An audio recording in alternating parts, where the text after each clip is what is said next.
As a professional driver, there is no question that fuel is your highest cost. Fuel Gauges tracks each fuel up, provides your 30, 60, and 90-day miles per gallon average, also tracks maintenance and modifications. Best of all, it is completely free to use. There is no excuse not to use your miles per gallon and start improving your fuel economy. Download the Fuel Gauges app today and keep your money in your pocket where it belongs. Let Fuel Gauges help you master the journey. Visit our website at letstruck.com or call Tribe Care Team at 855-800-FUEL. That's 855-800-3835. Your money, your taxes, your truck, and your road to success in the trucking industry. This is Trucking Business and Beyond, the show that puts the money where it belongs, back in your pocket.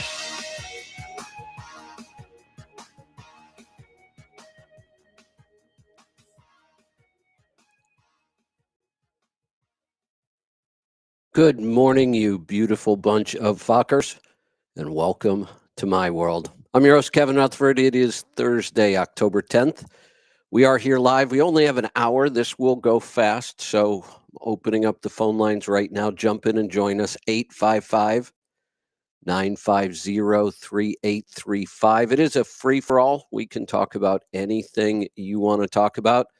You can also hit that call now button on your app, and we will get to your calls here as soon as they start coming in. So pick up the phone and join me.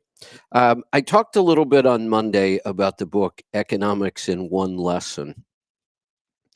And I haven't finished it yet, but I'm pretty close to the end, probably about 80% of the way through. And the interesting thing about it, in the beginning, the title really confused me. Like, how can you possibly explain economics in just one lesson? But it's kind of a play on words. They use one lesson, the same lesson, to explain lots of different things about economics. But it all does come back to the same issues about why we get so much of this wrong. And I really think what it comes down to is that we get this wrong. We don't really get it wrong. We get it right for certain people who will benefit from the fact that we break some of these economic rules, and we all suffer for that, but some people benefit from it. And if the right people can benefit from it and they're in power in the government, then that becomes the problem. And we've actually referred to that for years as crony capitalism. One of the things I hear all the time, and I just saw the whole broker transparency thing is coming up again.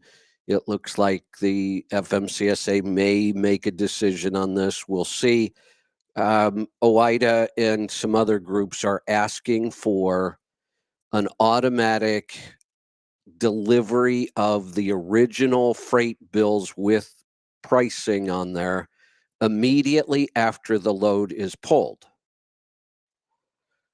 So it's kind of odd. You're not going to get to know what the broker's making up front. You're only going to get to see it after the fact. And those rules are already in place, just they're never enforced, and brokers aren't going to follow them.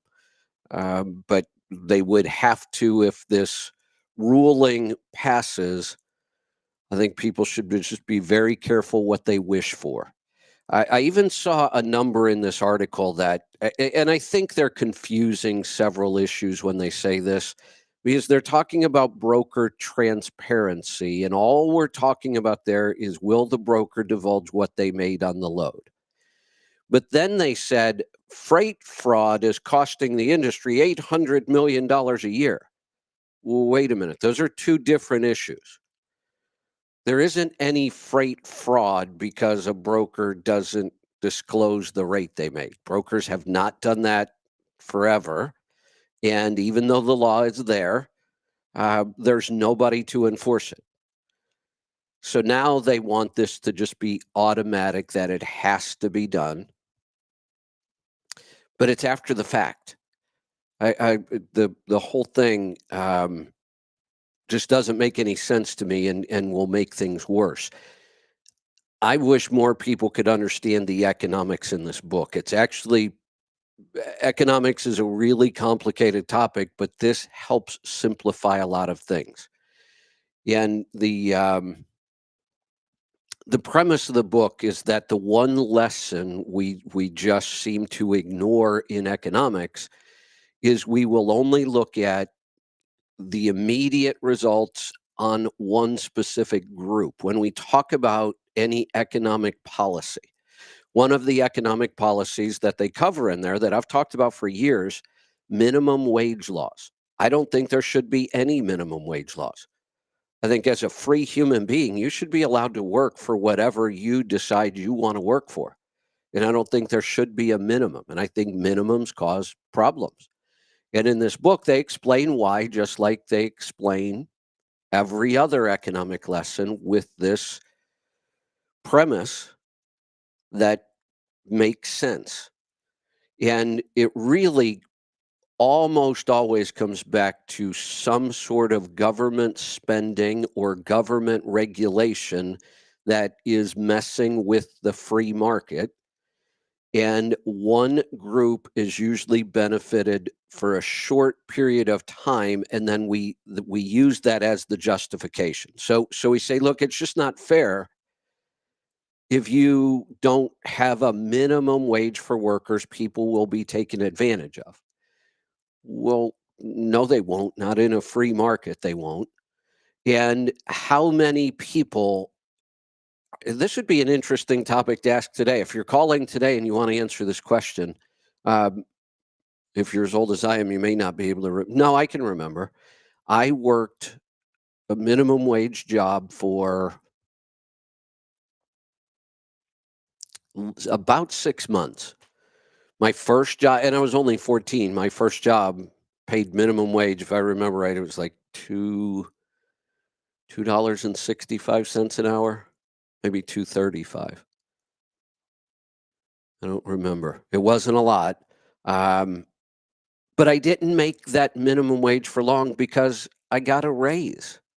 And as soon as I got a raise, I wasn't being paid minimum wage anymore. Had there been no minimum wage laws, I don't think anything would have happened much different. They would have started me at about the average wage. So that's how free markets work. They'll work out their own numbers. And then when I proved I was worth more than that number, I got a raise. And I think that was the last time I ever worked minimum wage. It was just that first 6 months or so. I was in a job. And my next job started at higher than minimum wage. And that was just packing groceries. And then after that, I started working for myself, and I've kind of ignored minimum wage ever since. Um, yes, somebody benefits from the minimum wage. Somebody got paid more than they should have gotten paid, is really what it comes down to. And that every dollar that somebody gets that they didn't really earn is a dollar that comes from all of the rest of us. And that's really what our government has become, just a way to redistribute all of the wealth. With rules and regulations and taxes, it's just it's become a big money laundering scheme that just redistributes the money. But it's based on a whim and some politician who managed to get a law passed. It's not good economics. Every time the government pays for anything, that is all coming from us. It will almost always benefit a group, there's no doubt, but it's not good economics. Here's the thing, the overall, and I'm going to get to the calls because they're starting to come in. The overall lesson in this book really fits very well with what I do. It fits really well with the show and what we've always talked about, and what I've taught people. The only way to create more wealth, and we're talking overall to create more wealth, the only way to do that is to produce something. And the more efficiently you can produce it, the more wealthy we can all become.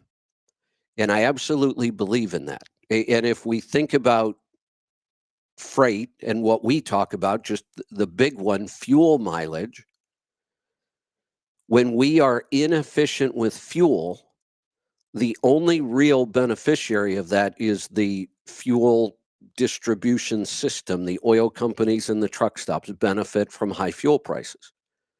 Almost nobody else does, though. And if we're wasting it, that's kind of the point of the whole book, really, if you understand the lessons.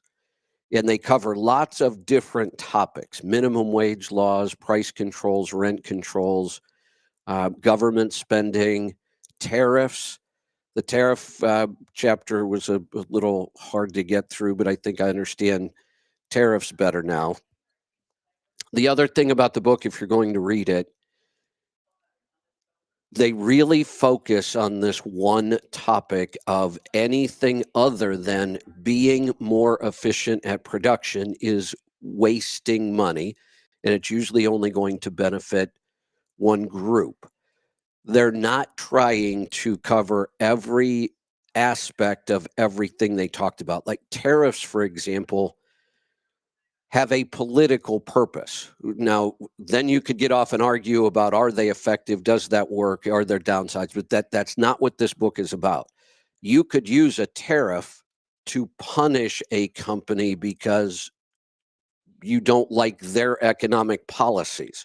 For example, what I would talk about, and I think tariffs are needed in a case like this, when you have a country where the government will subsidize an industry so that they can then sell their products in our country cheaper than it costs to make them, because the government is subsidizing those products. That's just, we can't have that. We can't have companies like China dumping things in our country for less than they can be made for. That's where a tariff might be used. When it happens, there is a downside to tariffs, and that's what the book explains. Every time we penalize another country, that's less money they have to buy our products. And that's what the book keeps coming back to. The only way to generate wealth is to produce and sell products or services. And the more efficiently you can do that, the more wealth you can generate. Government never generates any revenue. It just moves it around. So I'll be talking more about the book. When I finish it, I'm going to sit down and try to get my thoughts kind of in order, because there's a lot to unpack in this book. But I love the fact that to build a really good economy, you should do what we do here on the show all the time. That's really kind of the lesson of the book. All right, let's get to the calls. It is a free-for-all. You can talk about whatever you want. We're going to get started in Ohio. Jesus, welcome. Hey, Kevin, how are you? Good. What's on your mind today? I just got a question about the, what is it, PPI kit? Yeah. The stomach? Yeah. So, you know, since I don't really take medication a lot, even though that's not a medication, but I'm really bad at taking it. Okay. So this week I forgot it. I forgot it at home, and I have a little discomfort on as far as heartburn and stuff like that. Not like getting heartburn, Okay. but I'm not even halfway into the kit yet. So should I just finish the kit? Because I'm on my way home. So I was thinking either stop taking it or just finish it. Well, it's a good sign that you're already seeing improvements. That tells us that your problem wasn't a really big, deep problem. Some people that have been on PPIs for 20 or 25 years, we've had to go through 2 and 3 kits, and it takes months sometimes to get their stomach acid rebuilt. You're already seeing signs that your stomach acid is strengthening, and you'll be fine. Since you have the kit, I would just finish it. But I think it's a good sign that this isn't going to be a big problem. Okay, because it says on the protocol, it says that take it, like try to minimize the intake of your medication for 2 weeks. But unfortunately, I ran out of medication because the pharmacy that what I used to get it from, they went out of business, and they're supposed to send a prescription to a different pharmacy, and they never did. So I didn't want to call the doctor to get the Yeah, prescription no. because they're gonna want to Yeah, see me and right. then just get more money out of me and all that. So I said, you know Yeah, what, I'm not gonna do it. I just here's the reason we say that. I'm going to go back again to the people that have been on PPIs for 20, 25, 30 years sometimes. Um, if they drop all their medication too quickly, they will really suffer with massive amounts of heartburn. So we just warn people mhm. against that. And that's why we have a kit and a protocol and instructions. The instructions are really for the worst cases. Yours is so mild. If Okay. if you were starting to get really bad heartburn, then we would go back to the protocol and say, wait a minute, you got to kind of wean yourself off this medication. You went cold turkey because you didn't have it, but you're not having any symptoms. And if you are, they're mild. So I wouldn't go back on any kind of medication. Yeah, no, I don't want to go back. But Yeah. there is another thing. I don't have the protocol in front of me, but there's one that says a challenge. Stop taking one of the, I believe is the capsules. Right. So if I continue to take it, should I not take that one or should I just take the whole thing?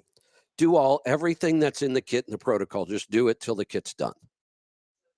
Okay, I'm gonna do that then, and then I'm not gonna try the challenge that it says there. But it says if you get heartburn again, then they go back to them. But Right. I'm just gonna take the whole thing until it's done, and Yep. looks like it's probably mostly gone. So Excellent. I'm really glad. And thanks, Yeah. I appreciate that. You're welcome. All right. Thanks for the call. Yeah. Heartburn. Like I said, we've had some really, really tough cases when people have been on PPIs for way too long. And you're not supposed to be on PPIs for long periods of time, but doctors do it all the time. Um, Sometimes we struggle to get somebody off of those. Sometimes it looks like this one will be a pretty simple case. All right, phone lines are open. Jump in and join us. 855-950-3835. We're going to head north of the border to Alberta this time. Merv, welcome to the program. Hi, Kevin. What can I help you with today? On on your issue about the minimum wage, I believe you probably would have got a bigger raise after 6 months if it wouldn't have been for minimum wage. That's a good point, and you are correct, because what happens in jobs like that, and I can tell you there were some people, and I may be biased, but there were some people who did not work nearly as hard as I did. They weren't as efficient as I was, and they just weren't as conscientious. They just didn't care that much. And what happens then, you are correct, I was subsidizing them. They were not earning minimum wage. You know, I always say that I'm not very good at quotes, but I have a couple that I think were pretty good, and there's one I have about minimum wage. And my premise, in a free market where an employer can pay anything they want, and we'll ignore minimum wage for a second, they can pay as much or as little as they want. And there's lots of employers I can go to and choose from. I've always said, in a free market, you will get paid exactly what you're worth. Now, some people get all freaked out about that because they think I'm talking about their worth as a human being. This has nothing to do with that. It's your worth on the job. How much value do you bring to this job? And in a free market, you're going to get paid pretty well equal to the value you bring to the market, unless you're getting minimum wage, and then it's possible you're being overpaid. And people freak out about that. Oh, you can't even live on this. No, you're not supposed to be able to live on it. That's not how this was ever designed. And there are some people that do live on it, but it wasn't designed. Like I said, I made minimum wage for about 6 months. That's probably the norm for most people. They probably did not work a minimum wage job for years and years and years. But there are people making minimum wage who I believe are just overpaid. And you're right. And that's what this book is about. For every dollar they gave those minimum wage workers that weren't earning it, they had to take that dollar away from my raise. And you're right. They probably would have paid me more. Yeah, I missed the name of that book. Can you rattle that off again? Yeah, it's called Economics in One Lesson by Henry Hazlitt. It's interesting. The book, the original version of the book was written in 1946. And the version I just read was updated in like 1977. So it's interesting that the lessons that he talks about in the cases he talks about are as old as I am and older, but it doesn't change anything. Economics are economics; they haven't changed. That's right. Yeah. Okay, I'll have to look that one up. The other thing I phoned about today was wheel bearings on my trailer. So I had some inside tire wear on this trailer when I bought it, used trailer. And so I reset all the wheel bearings, put the Pro Torque nuts on. And when I torqued them, the procedure is that you torque them to 90 pounds, and then if you can't get your clip on, you got to torque them a little bit more just to get to the next notch in the clip, right? So I did that, and I'm finding that they're too tight. Like they just get too hot. Yeah. And I'm wondering if there's something I missed there. One thing I thought about was I assume they're sleeveless, but is it possible that they could have sleeves in it?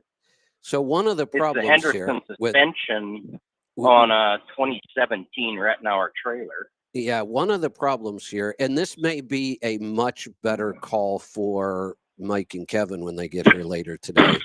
They'll remember all the details because they've lived this their whole career. For me, the wheel bearing thing comes and goes. I never dealt with wheel bearings all that much when I owned trucks, not till the very end when I started realizing that there is some fuel savings potential there if you get them set properly. And we would go through this over and over and over. And I learned most of what I know about wheel bearings from Mike Beckett. He has his own procedures that are usually slightly different from maybe what's being talked about. But one of the reasons I kind of have forgot a lot of this wheel bearing information is because my new recommendation is find somebody with a Dr. Preload and let them do it. The tool. Right. So that's that Dr. Preload that you talked about? Right. I don't understand what that is. It is maybe you can tool and a method for setting wheel bearings that is extremely accurate, more accurate than any other method I've ever seen. And a lot of people now are promoting the Dr. Preload as the way to go. A lot of times you'll find people that do MD alignment also may have the Dr. Preload tool. All right. Is that a tool that I could possibly purchase myself? Somebody will, Matt, or if Matt's listening, he'll probably, if I remember right, if you own a couple trucks and trailers and you do some of your own work, I don't think the tool is that expensive. I think for an owner operator or small fleet, I think you might be able to justify the cost. I just don't remember what it was, but I don't think it's that big of a deal. Okay. And I can use that with the Pro Torque nuts? Yeah, now we're getting into the details. Like I said, that would be that would be a better. I don't remember a lot of those details because it seems like every time we got a call about a wheel bearing, something was different. Oh no, you have this, and you should do it like this. And I used to know that stuff kind of inside and out. We hardly ever talk about it anymore. You're probably the first wheel bearing call I've had in 2 years.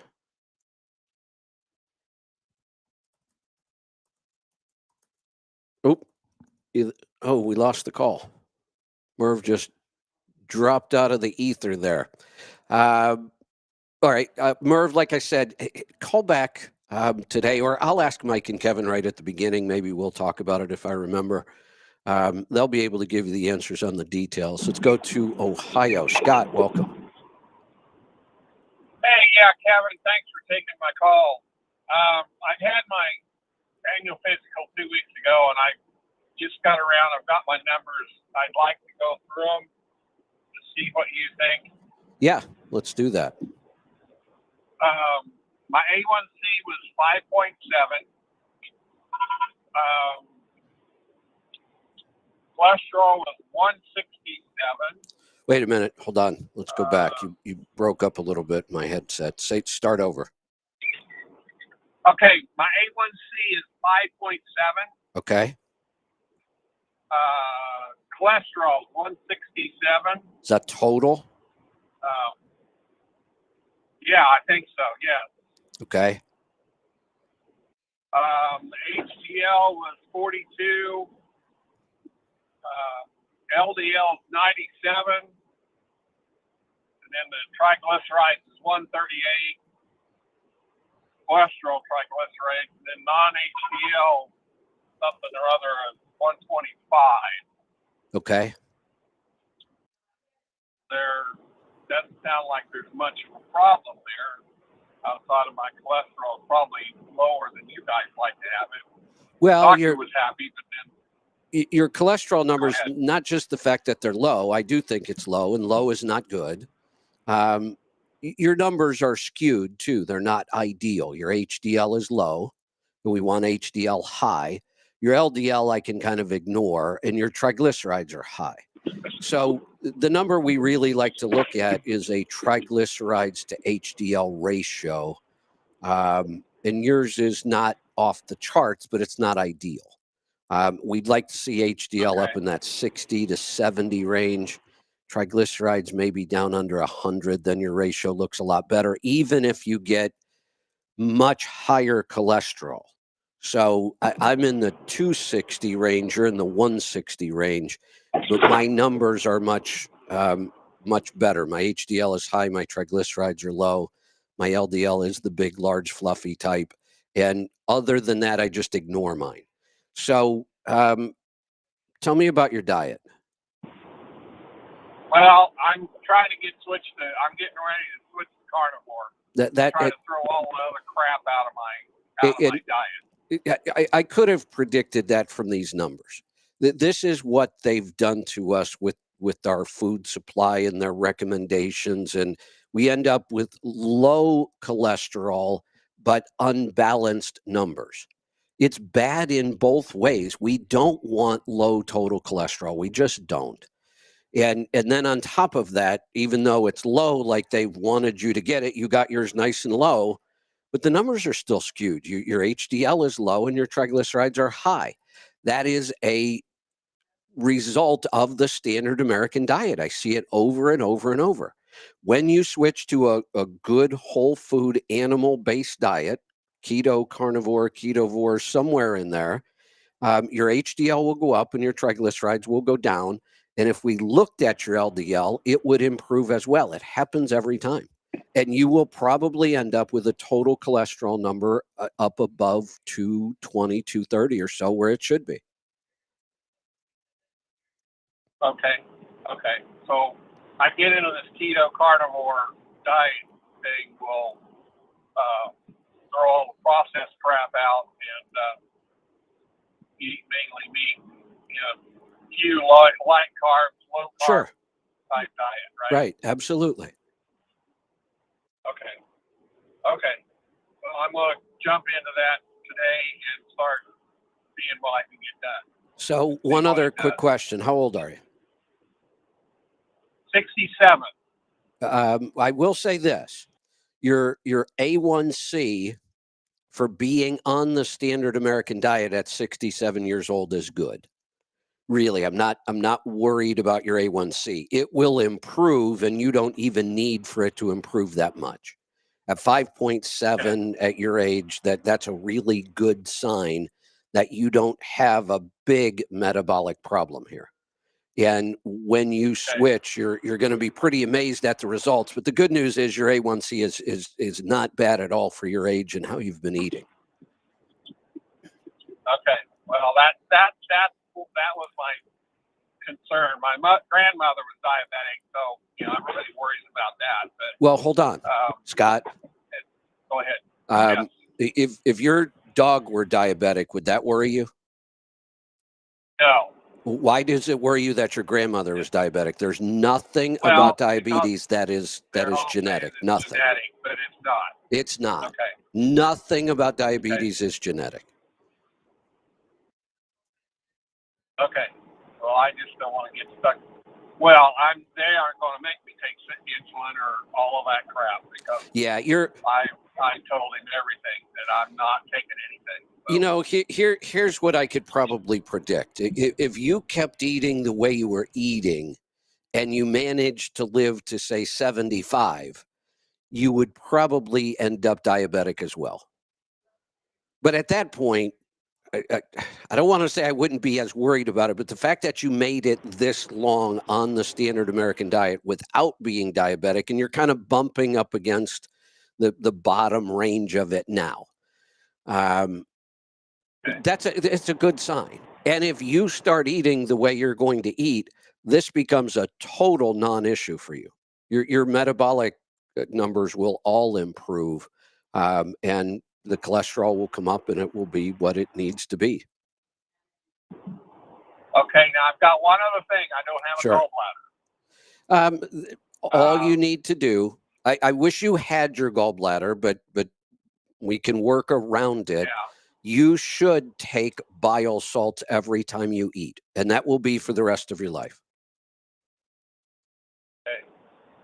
And you got that in your store, correct? Yeah. It's called the product is called Beta Plus.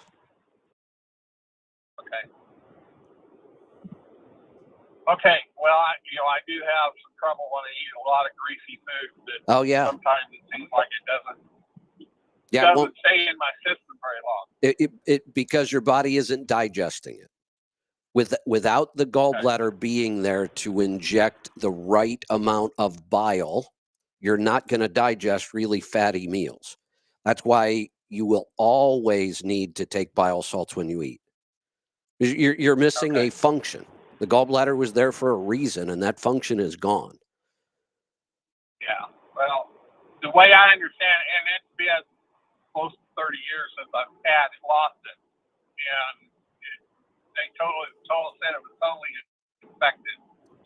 And, and I don't know. Yeah, it probably was. Well, here's the quick explanation of why our gallbladders became such a problem. You're close to my age. When you were a kid, do you remember anybody talking about fat as though it was going to kill you? No.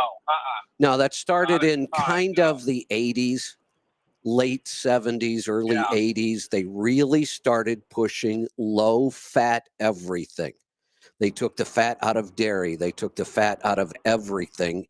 And unfortunately, when you take fat out of food, it tastes like cardboard. It's awful. Nobody wants to eat it. The thing you can do to get around that is you can replace the fat with sugar. Sugar does a lot of the same things that fat does in our food. It enhances flavor, just like salt does. Sugar enhances flavor. Fat enhances flavor. Fat gives us a certain mouthfeel that we like and crave. Sugar can kind of mimic that mouthfeel a little bit, but we replaced all of our fat with sugar. Well, if you're not eating enough fat and your gallbladder isn't working, what happens to most parts when they just sit there not doing anything? They deteriorate. Start to fail. Yeah, they fail. They deteriorate. Our body wants to be used. Our brain wants to be used. The more we use our brain, the stronger it gets. The more we use our heart, the stronger it gets. The more we use our gallbladder, the better and stronger it will function. When we got rid of all the fat and our gallbladder sitting around saying, what are we going to do now? Well, the bile tends to sit in the gallbladder because it's not being used. And that's when it starts to create stones. And when it creates stones, then you're going to get infections. And then they say, oh, look, your gallbladder's all infected. We have to yank it out. Well, no, you don't. We probably could have fixed it. But once it's gone, it's gone. The good news is at least there is a way to make up for that missing organ with the supplement. Okay. Okay. Well, I will get some of that and try that. And as soon as I can get home and get it, or as soon as I can get it ordered and get it home picked up. And, Excellent. we'll go from there. Okay. Thank you very much. for You're your welcome. advice. You're welcome. Call me back. Let me know how things are going. I love hearing the reviews and the results. Let's go to Indiana. Mick, welcome. Hey, Kevin. You had mentioned a while back about a device you were using to basically get your internet providers to overlap each other so that you didn't lose service. As long as one of them had good service, it would pick up the slack that the other one was deficient on. What is that device? I'm trying to figure something out here. I'm running a Starlink in my truck, and if I could get it to mesh with my wireless, that'd be awesome. Yeah, so there are a couple companies that make devices like this. The website that I really like for these kind of products is called Mobile Must Have. So mobilemustHave.com, just like it sounds. Just spell those 3 words just like you normally would. It's a company that just put together a lot of really cool products for people who travel a lot on the roads, mostly RVs.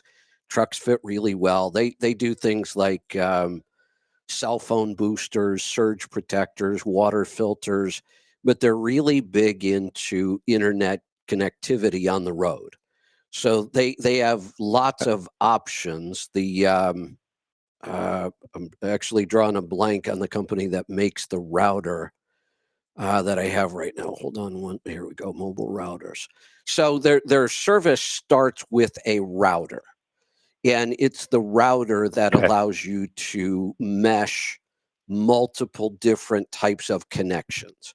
So the router is going to have a cellular, at least 1 and sometimes 2 or up to 4 ports to put in SIM cards. So if you want to go all cellular, you could get an AT&T card, a Verizon card, a T-Mobile card, SIM cards, and install them in this router. And then there's different ways of setting it up for priority in that. But it's the router that does this. Now, the cool thing today is Starlink looks more like a home internet connection. It's not a cellular connection. It's more like a home internet connection. So the really nice PepLink is the company, PepLink routers. And you've got some options, and it comes down to price. They start with I think I have what's called the Max Transit Duo Pro. That's the model that I have. Now that one, just so you know, that one's $1,000. They have some less expensive options where maybe you don't want 4 different connections. You'd be happy with 2. Then, you can, some of their, I see there, here's a mini mobile for $400. That may turn out to be a better option for you. You may only want Starlink and one cellular connection. So you might be able to get away. Yeah, that'd be fine for me. Yeah, I think that's their $400 router, their mini PepLink Max. Then they have plans now. I mean, I just switched, and I haven't even had time to go back and set mine up yet. And I switched like 3 weeks ago. I just have been really busy. Now they have this service where you don't even have to have a physical SIM card. They have a service called an eSIM. So the way that one would work is you would use your Starlink as your initial connection to the internet. So to make this eSIM thing work, you have to have a different connection to the internet. Now, it could be an AT&T SIM card or a Verizon SIM card, or it could be your Starlink. Then you can add this service where you get, I think I'm getting 4 different cellular providers, even though I don't have any SIM cards. Wow. So my Starlink connects to the internet. the internet connects to this service that must have a whole bunch of SIM cards running there. And it chooses which one of the cellular connections is best at the moment, and then bonds that to your Gotcha. Starlink. And if as the conditions change, it might roll from an AT&T SIM card to a Verizon SIM card to a T-Mobile SIM card, and you don't have any of them. Right. Wow. Yeah, it's a pretty cool setup. So right now, I do have physical SIM cards in my router. I have an AT&T card, a Verizon card, and my Starlink. But once I've got it all Right. ordered, like I said, I haven't sit down to set it up. I'm going to take the 2 physical SIM cards out, and then I'll set up this eSIM service, and then I'll have Starlink and 4 different cellular connections wherever I go. Awesome.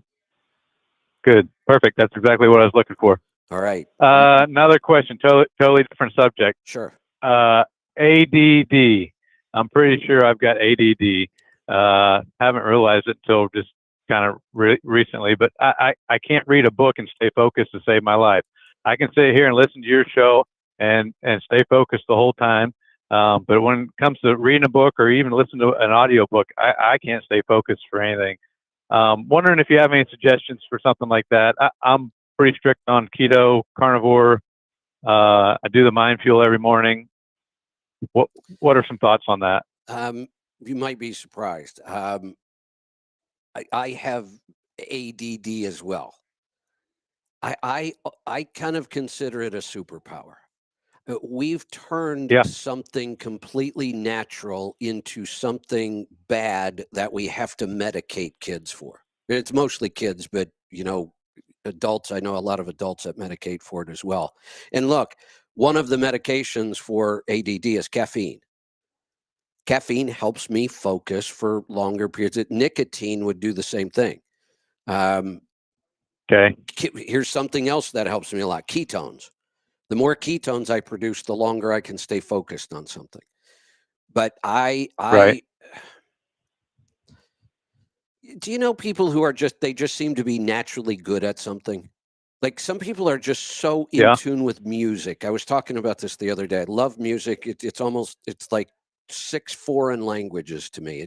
Music just doesn't, as much as I love it, I don't think musically.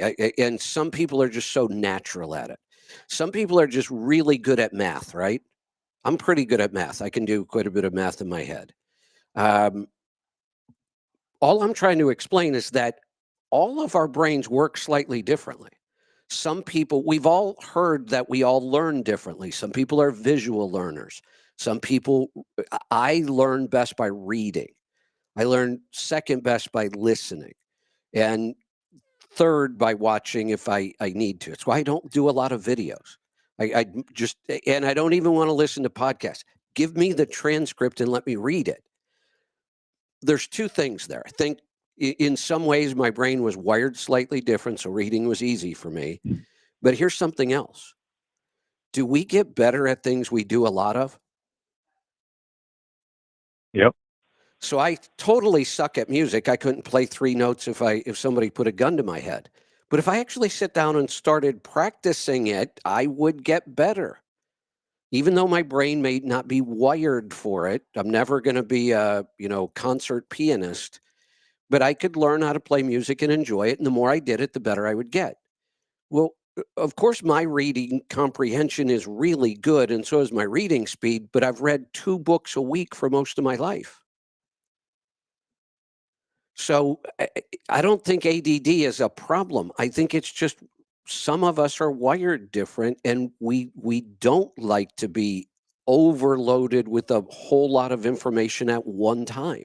I've learned that when I notice my concentration is fading, I stop and go do something else, and I'll come back to it later. I can also tell you this, that when I am metabolically not as healthy, like too stressed or I'm working too hard, my diet is slipping a little bit, my concentration goes to hell. I can't focus on a book. I can't focus on much of anything. I believe that some of it is a brain energy issue.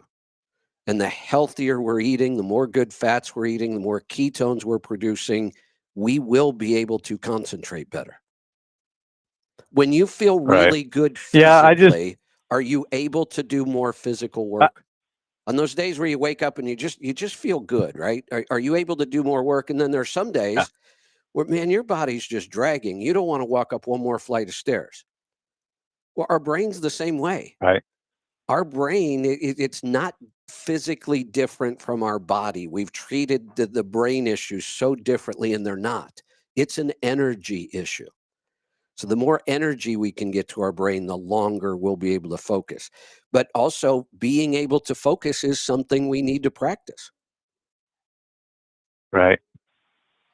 The Okay. Well, problem is maybe a our cup of coffee and school. some mind fuel before I go to read a book, huh? Absolutely, no doubt. Yeah.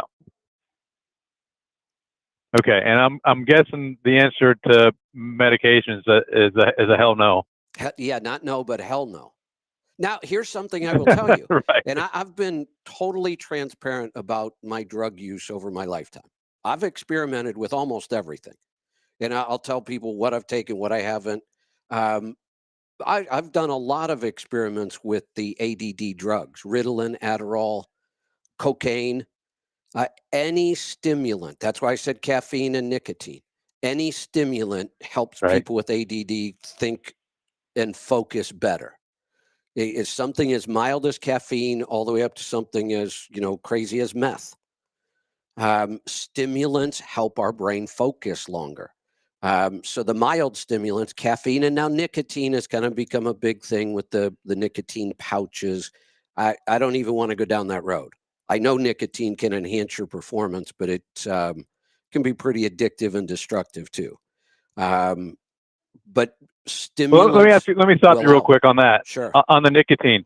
If you, I don't have an addictive personality. I can pick up Yeah. something like a smoke cigars and then leave it Right. be and never touch it again. So the nicotine pouches. Yeah. Are you? Am I what? You are okay.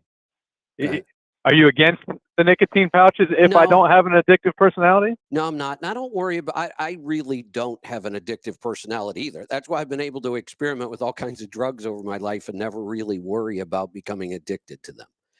What I do worry Right. about is, and this is more of a mental thing, becoming addicted to the results. And that kind of happened when I was experimenting with Adderall. My brain is like a supercomputer on a stimulant like Adderall or Ritalin.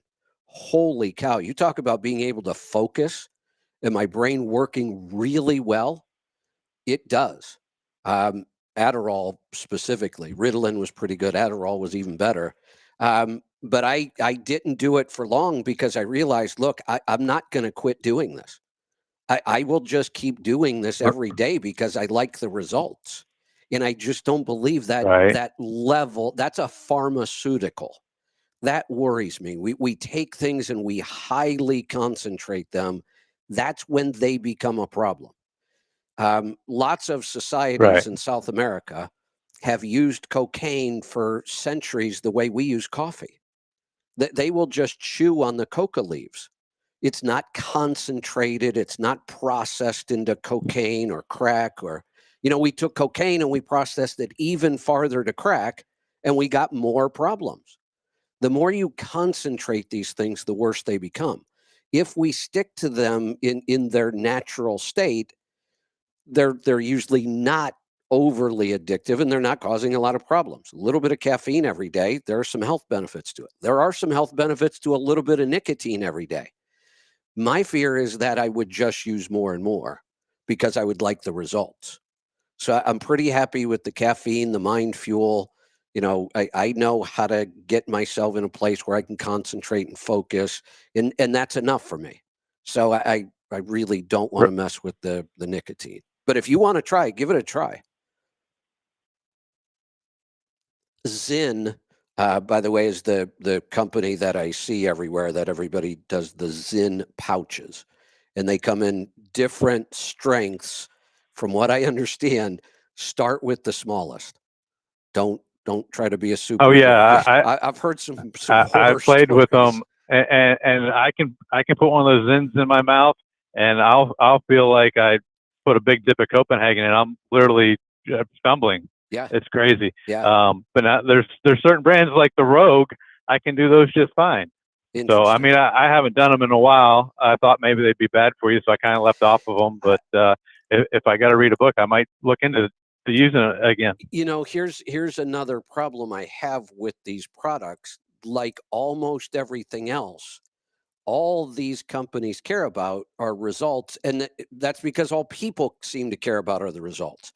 I've looked at several different flavors of Zin. I don't know what else to call them. They flavor this stuff. Some of them, the ingredients are horrendous. There's no way I would use some of these products. And it's not because of the nicotine I'm worried about. It's all the other crap they put in there. I would treat Yeah, and it seems like they get away with not listing their ingredients. A lot of the stuff that they're putting out there, they don't list their ingredients. They won't tell you. That's another problem too. So, and that's another reason I kind of stayed. I know what coffee is. Coffee's coffee. And I can buy coffee that's just a coffee bean. Nothing is put in it whatsoever. I happen to like my coffee with mushrooms in it, but I know the ingredients. It's coffee and mushrooms. There's nothing else in there. These pouches, Right. these nicotine pouches, I have seen, like, some of them are just a chemical shitstorm, and nobody seems to care. Right. Yeah, that's what I was worried about. So and what about memory? Is it kind of all in the same boat as so like the ADD? And when we understand how memory works, it makes total sense. In order for memory to work, we expose ourselves to an idea, let's just say during the day. We need to do something that commits that to short-term memory first. How many times do you go through the day, your mind's on something? Like, and this happens to me when I read. Let's talk about reading. There are times where I will go through 4, 5, 6, 7 pages of reading and instantly not remember anything I just read. Have you ever had that happen? Oh yeah. Oh yeah. Yeah. So I have to go back 7 pages and read it again because I have no idea what I just read because my mind was on something else.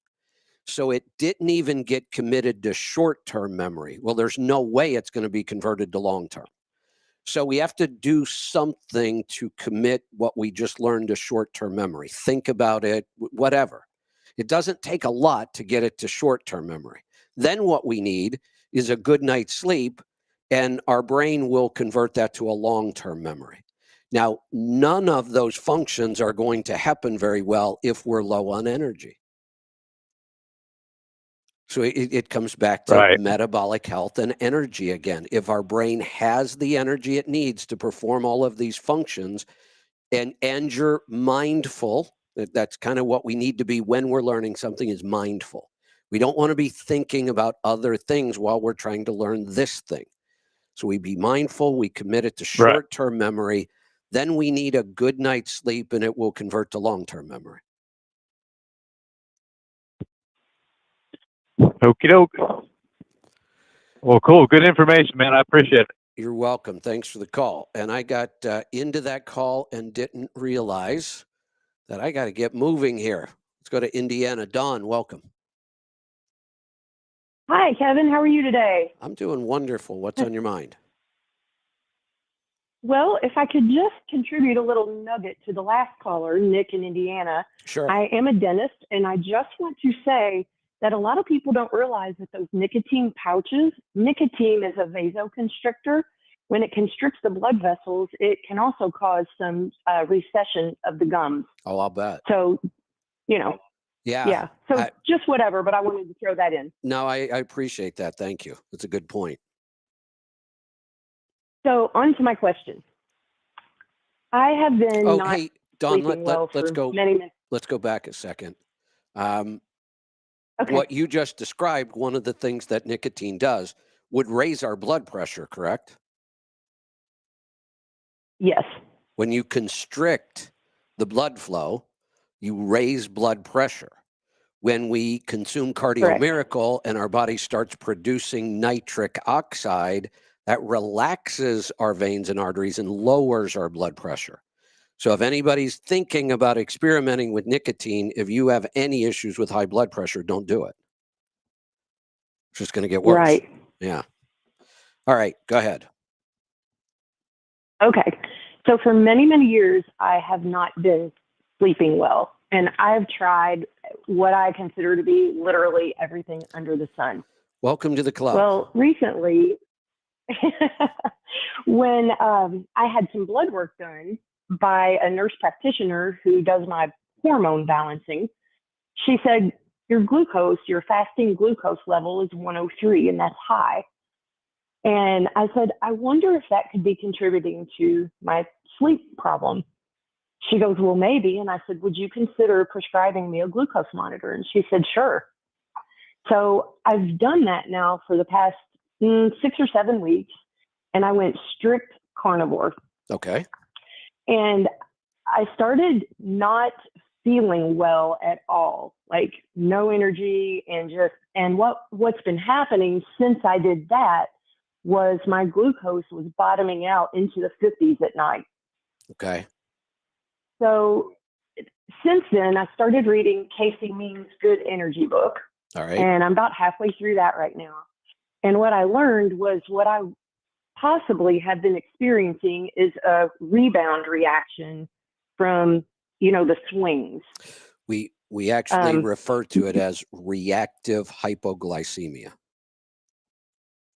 Okay, so my husband and I got on your website and I ordered the hypoglycemic kit, but then I started wondering, maybe that's not what I should be doing, because since then I've added some carbs in the form of vegetables, not the kind that grow underground, into my diet. And at night, my glucose has been more stable. It's not been taking those dives. Yep, good. So I have not started using the hypoglycemic kit, and I just need some guidance as to sort of where to go from here. And my fasting glucose level is still above 100.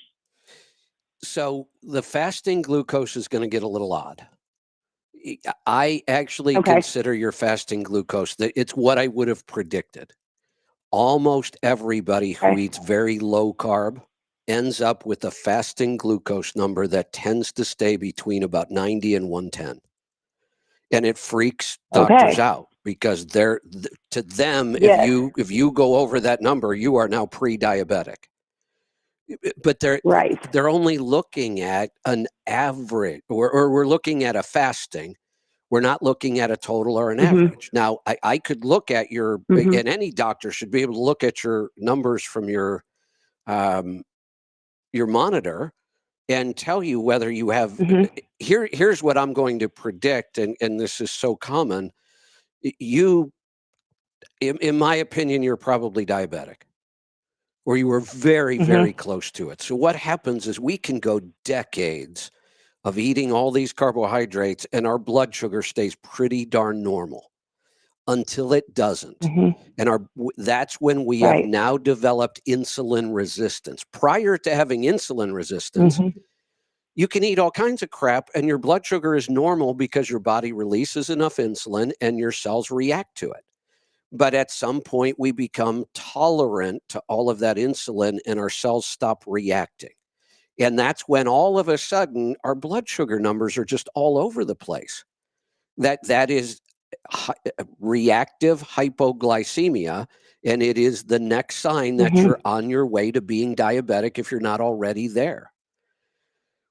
The longer you go on carnivore, the more this is going to work itself out.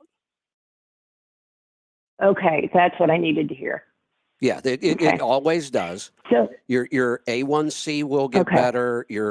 Now, the one number that's not going to get better, and it's going to confuse your doctors, is your fasting glucose will probably stay between 90 and 110. Mine's been there for years. Okay. Now, there's a couple things you can do.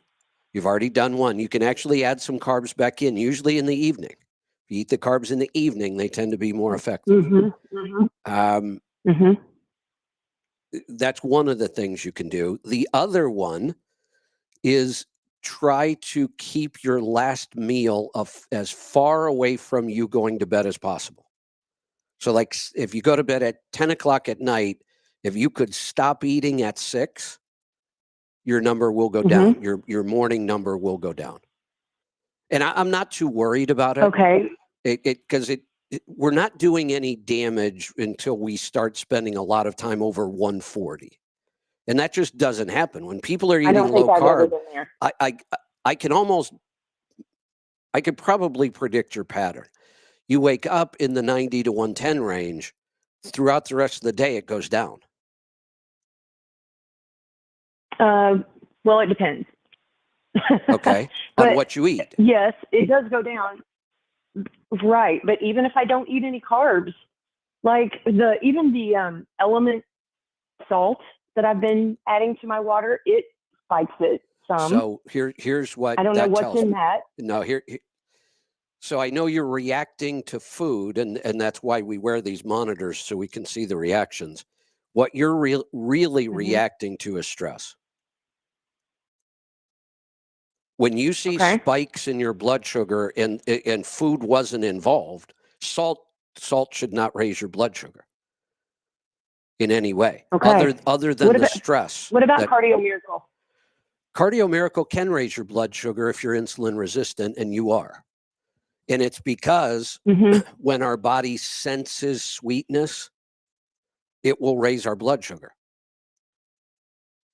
You talked about that the other day, even thinking about it. Right. Could possibly do that. Yeah. So when somebody has good insulin response, we don't see any of these things.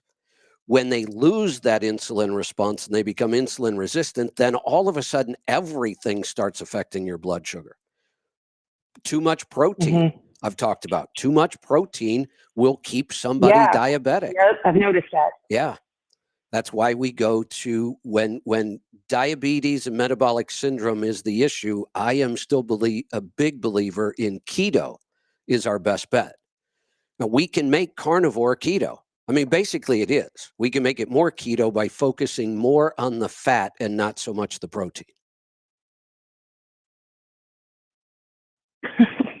What am I supposed to eat? Fatty meat. Fatty meat and eggs. Fatty meat, fish, and eggs. Fatty meat and eggs. Yeah, that's what I've been eating. Okay. Then just keep eating it, and this will get better and better over time. Okay. And since you already bought the kit, go ahead and take it. It will help too. Oh, okay. I'll do it. Yep. The kit is just a lot of nutrients that help your body process sugars and carbohydrates. Okay. It's crazy. Since reading Casey Means' book, I've had 2 miscarriages, PCOS. Looking back, I've been insulin resistant most of my life. Yep. That's exactly what's going on. And it's not unusual. Almost everybody today, and the younger you are, the worse off you're going to be. Because our food supply gets worse every year. I got that going for me. Yeah. But just keep doing what you're doing. And every time you call me, everything's going to be better. I promise. All right. Thank you so much, Kevin. Have a great day. You're welcome. I'll talk to you soon. Call me back. All right. We're going to have a little fun here. I'm going to bring in Mike and Kevin because I'm 3 minutes late. And we're also together. Hey, guys. Good morning. Good morning.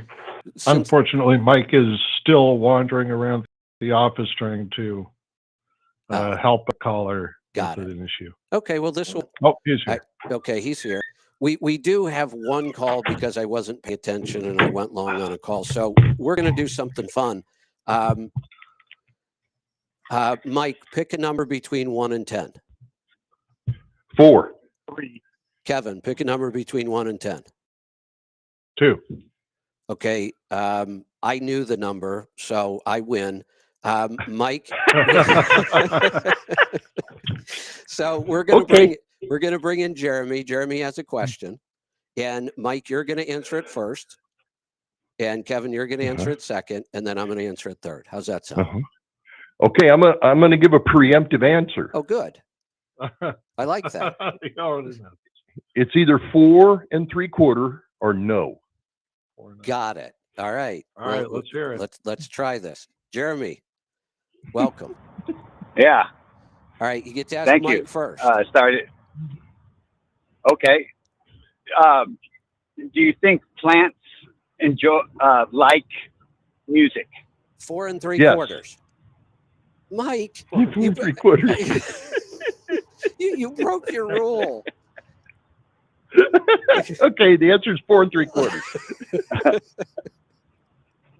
A safe answer. It is, yeah. Sounds like. So, all right. It sounds like a politician. Chicago song. It's a politician's answer. There you go. All right, Kevin, you're up next. Do plants like music? I'll bet they like certain music. Okay. Do you have what music do you think plants like? If I had to guess, oh man, Heavy metal. I don't know, classic. Classic. Going with the classics. standby. So I'm not far off. I'm going to say plants do like music as long as it's classic rock or Yanni. Okay. All right. Jeremy, does that help? Hold on. He's Oh, there we asking- are. There he's we are. asking his I plants. almost lost you. Oh, I thought you were going to go ask What your kind of plants. music? I said plants like music as long as it's classic rock or Yanni. Okay.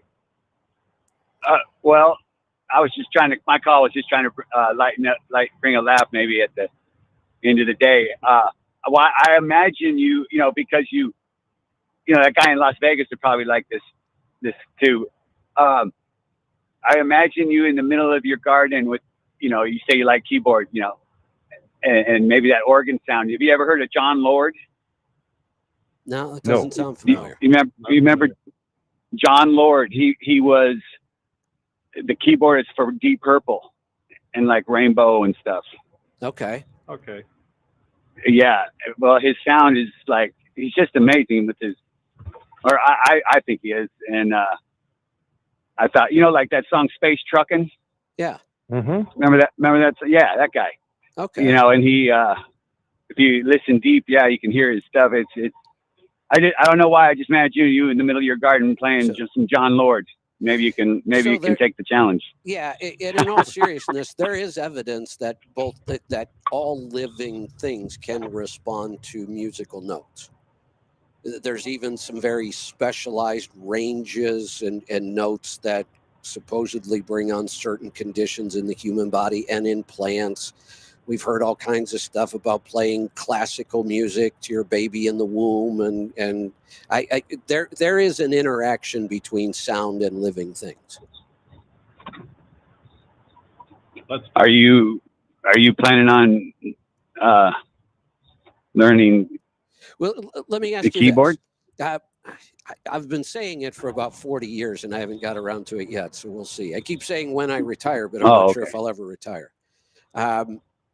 Let's think about this. And Mike, I think you mentioned heavy metal, right? Yes, I love it. Yeah. Now, are there times where heavy metal is exactly what we want? Yeah, I would say yes. For me, heavy metal is stimulating. I feel more energy. I feel like I want to get up and do something, just move, whatever. But also, if I were to listen to heavy metal too long, I would feel very stressed out. So there's two totally different reactions, but it's a reaction to the sound itself. Now, I mentioned Yanni because Yanni, we'll go back to the caller with ADD in that conversation earlier, Yanni helps me focus. If I tried reading a book while I was playing heavy metal or any music with lyrics, I can't focus on the book. It's why I listen to Yanni or classical music, because there's no lyrics. So there's nothing distracting about the words, and the music is calming.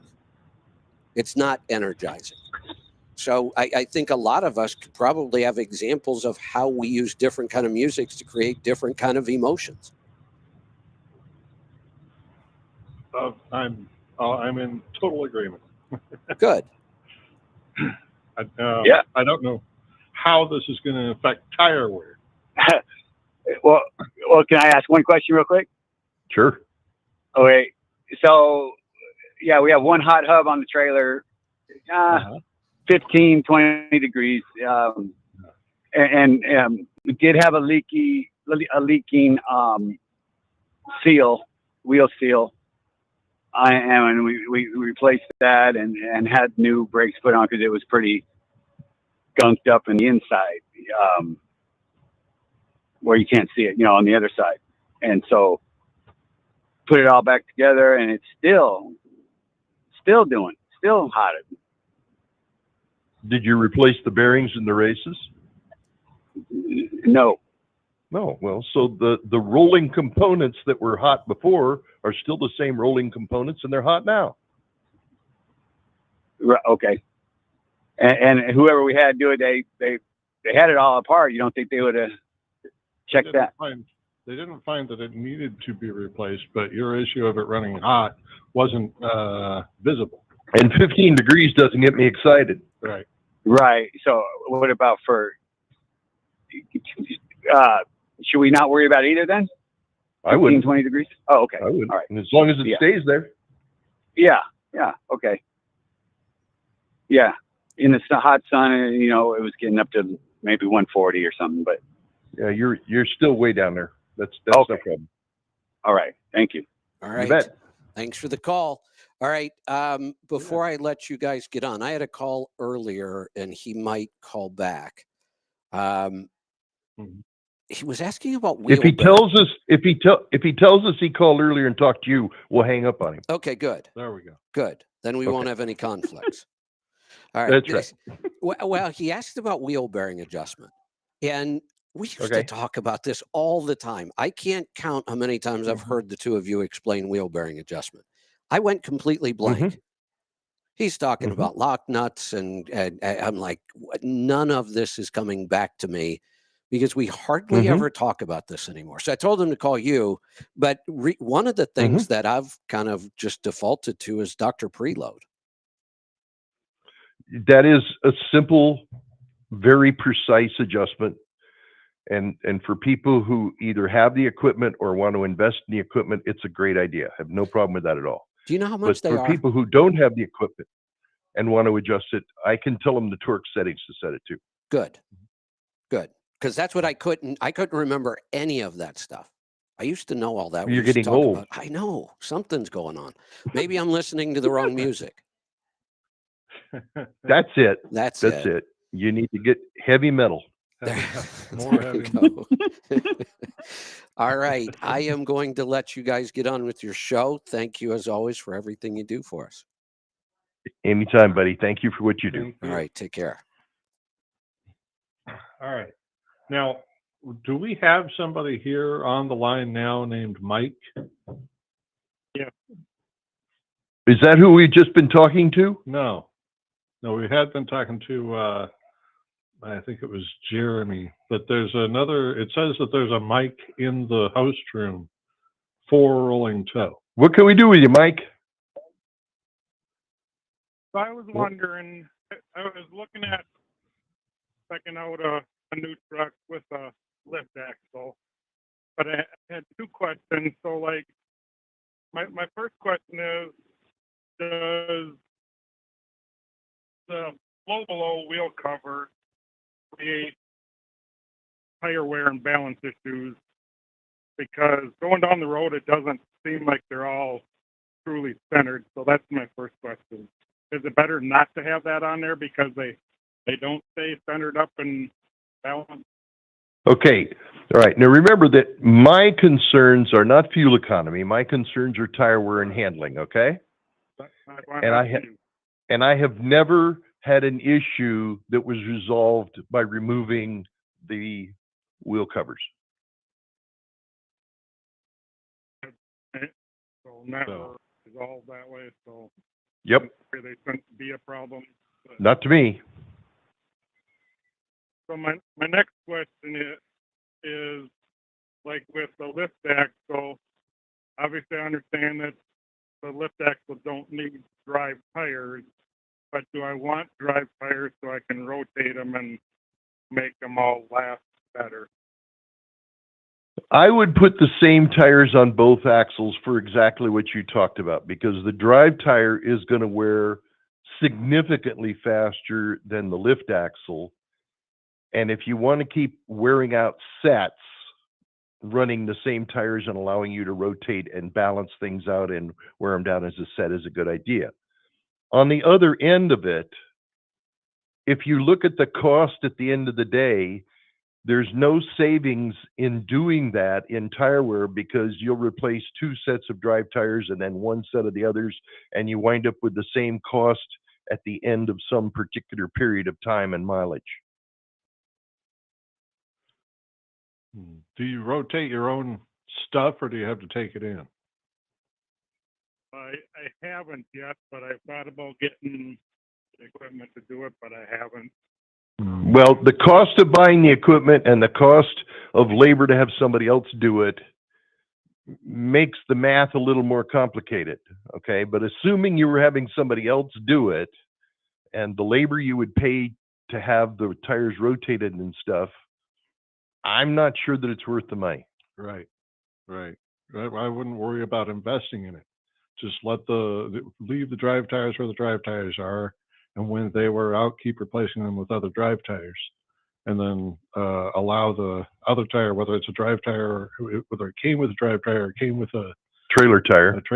Just Yeah. keep using that. Now, the only justification for going the other direction is if you plan on just wearing 1 set of tires and then trading the truck off without buying tires, then rotating it might justify.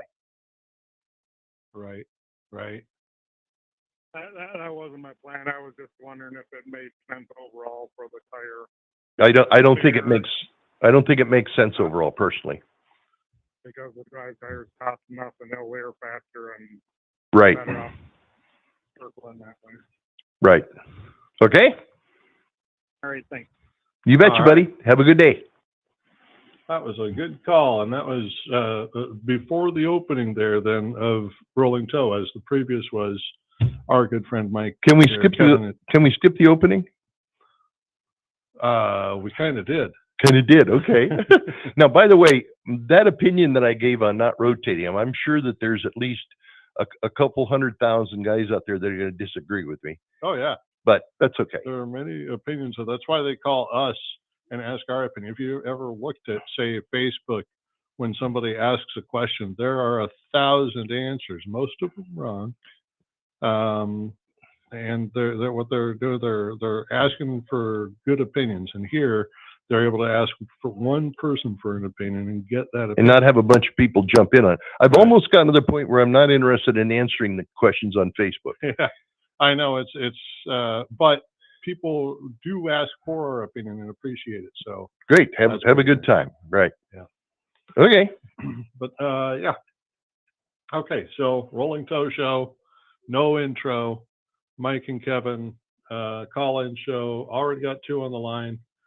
Push the button on Kevin Rutherford's app, or call the call-in studio at 855-950-3835 to get a hold of us. We do have 2 here. The first one here is a Canadian. Canadian? So take their call. And how are you handling the hurricane? In Canada? Actually, I'm in North Dakota right now, but not too bad. Not Okay. too bad. Now, since Kevin said how much he likes, or sorry, since Mike said how much he likes Facebook questions, I got one for you. Okay. How do I get rid of those stupid videos of useless life hacks? Leave Facebook. Yeah, that's kind of what I figured. Mhm. So the reason I called is I've got a vibration. Okay. Now, I've got the answer for it already. Okay.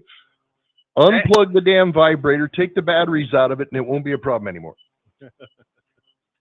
Well, I got rid of that vibration, but I got another one. Oh, okay. There's So one I've been that's in this. still there. Okay. I've been in this truck since April, and Yeah. this vibration is constant. Yeah. But I only feel it in my back when I'm trying to go to sleep. Are you going to sleep in the driver's seat or in the bunk? In the bunk. In the bunk. Who's in the Yeah. driver's seat? Well, no one. I drive No. solo. So you're parked. Yes. And you get a vibration in your back when you're laying in the bunk with the engine off. Yes. Does it have an auxiliary power unit? It does, and it gets worse when I turn the auxiliary unit on. It gets worse. So it's there anyway. Well, yeah, but that might just be all the caffeine I drink during the day. Well, there you go. Okay. You got to quit drinking the Red Bull. Yeah, it's cut Oh, back okay. on. Yeah. Cut back Now on I have a little. caffeine.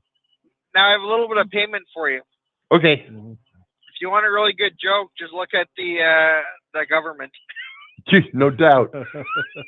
You know the Oh, yeah, circus. You know the circuses had to stop using the clown programs at the circus because they all went into politics.